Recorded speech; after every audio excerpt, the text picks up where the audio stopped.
Consumer court అదే వినియోగదారుల హక్కుల ఫోరం అనేది ఒకటి ఉంటది.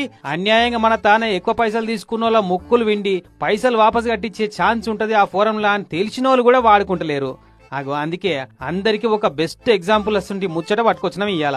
కాకినాడ సిటీలో ఉండే కుసుమ కళ్యాణ్ అనే ఒక ఆయన హైదరాబాద్ లో ఒక హోటల్లో దోస్తులతో కలిసి భోజనం చేసి ఓ 3 నీళ్ల బాటిల్ తీసుకున్నట. అయితే 20 రూపాయల ఎంఆర్పి ఉన్న 3 వాటర్ బాటిళ్లకు 60 రూపాయల బిల్లు వేసే బదులు 87 రూపాయల బిల్లు వేసిరట. అరే ఇదేందా అని అడిగితే అది అంతేనని ఉల్టా దబాయించిరట. సరే పోతామాయతి అని ఇడిచిపెట్టకుండా ఆ బిల్లును పట్టుకపోయి చక్కగా కాకినాడ కన్జ్యూమర్ కమిషన్ లో కేసు పెట్టినట.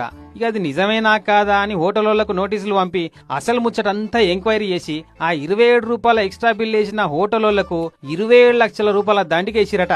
ఆఫీసుల చుట్టూ వినియోగదారుల ఫోరం చుట్టూ తిరిగే పని కూడా లేదట.